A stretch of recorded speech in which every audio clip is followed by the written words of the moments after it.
5, 4, 3, 2, 1. Hello everyone, it's Sam with RocketEd, your favorite disembodied voice.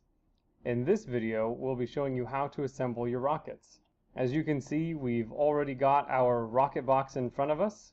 I'm going to go ahead and take the lid off and get to the rockets inside. Now, there are assembly instructions inside our curricula, which we're setting to the side right here, but here we'll go over them in detail in front of you. So within your kit, you should have several rocket components, including a body tube, a nose cone, and a fin section. The fin section is what you can see in the left hand. Now there's the body tube, and there's the nose cone. So the nose cone and the body tube have a slip fit, so you just push them together like that. Now there's a threaded part for the fin section, so those thread right into the body tube just like so. Don't twist them too tight, just until they're snug. If you twist them too much, it'll break.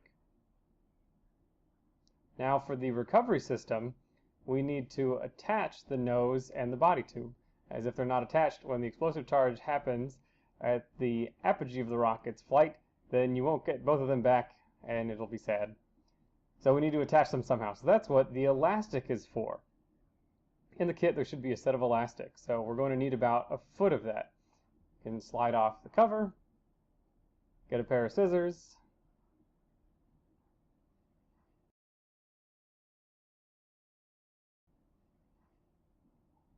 try to find the end, which is always the hardest part. Oh, there it is. And again, we're going to cut about a foot. Doesn't have to be exact. And now we're going to use that piece to connect our nose cone to the rest of our rocket. To attach them together, we've got this bar and these holes. If it's got these plastic strings, you can just push those aside with your finger. You're going to push it under the rod and out the other side.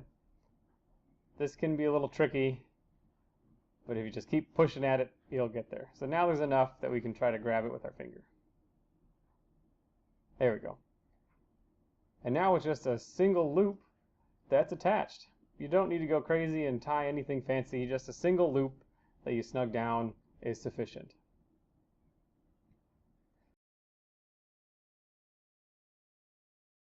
And we're going to want to run the elastic inside the tube and then out. You don't want to run it outside and then in.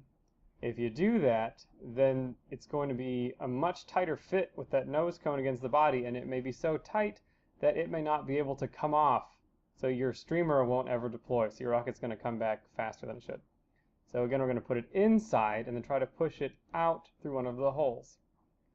So again, you can get it threaded through there, pull it through with your fingers, and then all we have to do is push it through another set. And I find that it's easier to do this after you have folded the elastic in half. So you can fold it in half just like so, and then push it through one of the other holes. And then slide it on through a little bit. And that's it. That's all you need to do to attach the nose cone to the body tube. It's a pretty strong connection. Now we'll need to attach our streamer. So we can get out the roll of flagging tape, which you should also have in your kit.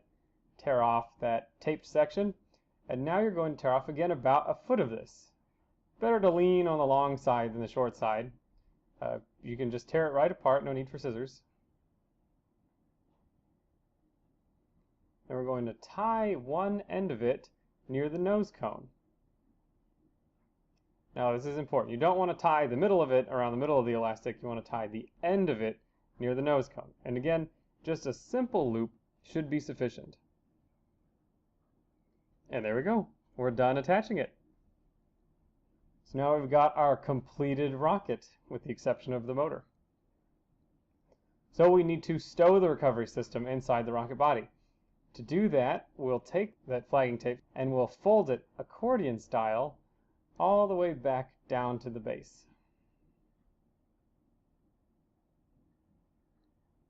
We'll then push the rest of the elastic inside the body, and then finally place the streamer on top.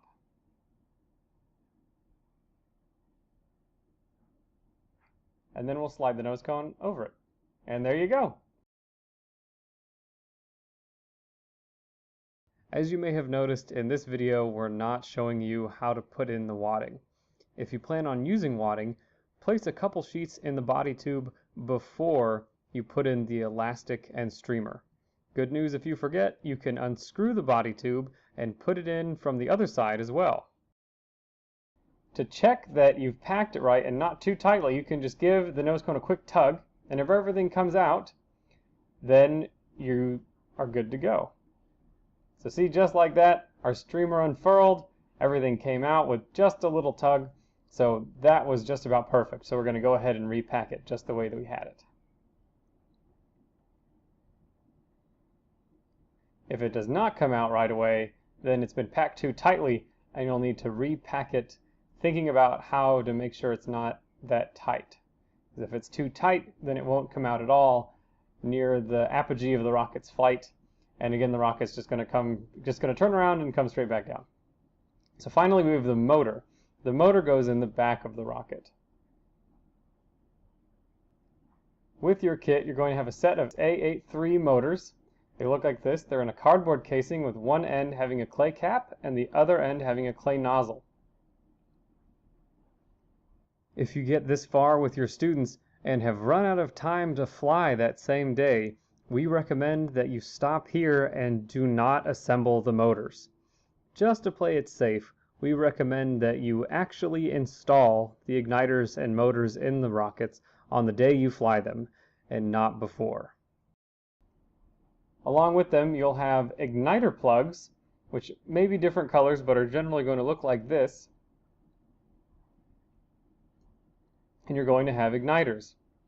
These are a pair of igniters. They can come in pairs. You only need one per rocket, so you can go ahead and separate those by tearing them apart. The igniter sits against the fuel grain in the motor, and then the plug keeps it in there. So there's the igniter tip. You're going to push it into the nozzle and make sure that it's flush against the grain. You need the plug because otherwise it'll just fall back out, as we showed. So when you're sure that it has a good contact to the grain, you're going to carefully push the plug in behind it. This is where you can introduce an error. If you back the igniter out a little bit so that it's not touching the fuel, then the motor won't light. So I also like to fold in the paper tabs so that I can fit the motor retainer ring easily around it. So we slide it into the body. It only goes in one way. We're going to find a motor retainer ring around here somewhere. There's one. And we're going to carefully thread it over the motor.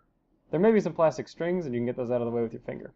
So again, very carefully, we'll thread it over that igniter and onto the back of the motor so that the motor doesn't get knocked out of the rocket in flight. There we go, carefully. And then you only need to thread it a few turns, just until it's snug, much like the body. And then we're done. For ease, you may want to bend the igniter leads over and away from the rocket. Again, being careful when you do so that you don't pull it out of the motor. And there you have it. There's your completed rocket, ready to fly.